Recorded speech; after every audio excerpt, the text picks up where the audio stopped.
अस्सलाम वालेकुम, this is अजीम मलिक। कैसे हैं आप सब? हम जितने भी कामयाब हो जाएं, जितने भी अमीर हो जाएं, जब तक हम किसी चीज़ के बारे में ज़्यादा सोचते रहते हैं, वरी करते रहते हैं, तब तक हम खुश नहीं रह सकते लाइफ में। और अगर हम उस चीज़ के बारे में सोचना छोड़ दें, उस चीज़ के बारे में वरी करना छोड़ दें, तो हम अपनी लाइफ में कामयाब हो सकते हैं, हम हैप्पी रह सकते हैं, हमारा माइंड रिलैक्स रह सकता है। और ये चीज़ हमारी हेल्थ के ऊपर बहुत नेगेटिव इम्पैक्ट डालती है। People who do not know how to fight worry die early.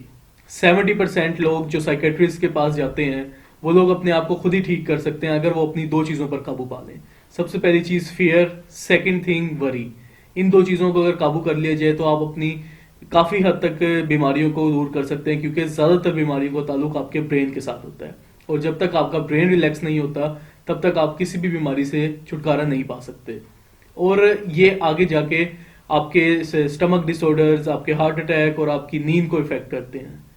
तो मैं आज आप लोगों के साथ एक 3 स्टेप फॉर्मूला शेयर करूंगा, जिसको अगर अप्लाई कर लिया जाए तो आप इस वरी से किसी भी चीज के बारे में ज्यादा टेंशन लेने और वरी से निजात हासिल कर सकते हैं। सबसे पहली चीज आप सोचें, what is the worst thing that could possibly happen.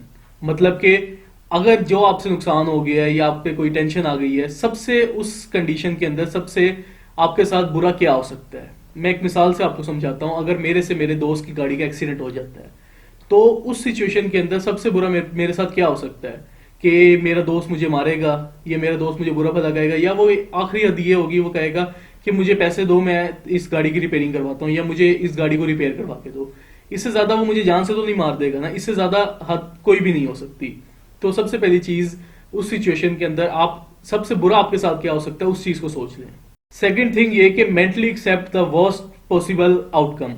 जो चीज आपके पास आपने आउटकम सोचा है, उस चीज को आप एक्सेप्ट कर लें। मतलब कि अगर मैं इसी मिसाल को आगे लेकर चलूं कि मैं इस चीज को एक्सेप्ट कर लेता हूं कि यार मेरे से नुकसान हो गया है, अब क्या, नुकसान तो हर किसी से हो जाता है, मैं इसके ऊपर वर्किंग करूंगा, मैं उससे माफी मांगूंगा और इसके नुकसान को जो है वो पूरा करूंगा।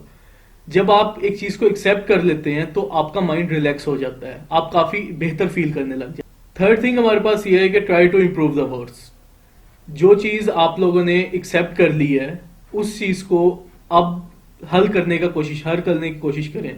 क्योंकि जब आप एक चीज को एक्सेप्ट कर लेंगे तो आपका माइंड रिलैक्स हो जाएगा, और जब माइंड रिलैक्स हो जाता है तो वो प्रॉपर फंक्शनिंग करने लग जाता है। आपको बेहतर से बेहतर तरीके मिल जाएंगे उस चीज को हल करने के। मतलब कि अगर वही मैं एक मिसाल को आगे लेकर चलता हूं, तो मुझे उस चीज के ऊपर फोकस करना है कि मैं अब इस गाड़ी को कैसे ठीक करूंगा। मतलब कि कौन कौन से सॉल्यूशंस होंगे, कौन कौन से वेज होंगे इस गाड़ी को ठीक करने के, मैं उससे कैसे अपोलॉजी करूंगा, मैं इस नुकसान को कैसे फुलफिल करूंगा। क्योंकि टेंशन से किसी भी चीज का सॉल्यूशन नहीं निकलता, सिर्फ आपके माइंड के ऊपर स्ट्रेस बढ़ता है और कुछ भी नहीं होता। और सबसे बेहतर तरीका जो इस वरी को, इस टेंशन को रिलीज करने का है, वो होता है ग्रेटिट्यूड। आप बुरी से बुरी सिचुएशन में भी हैं, आप अगर शुक्र अदा करना स्टार्ट कर देते हैं तो आपके अंदर पॉजिटिव फीलिंग आने लग जाती है और आपको मदद मिलती है उस सिचुएशन को बेहतर तरफ ले जाने में। तो थैंक यू, अल्लाह हाफिज।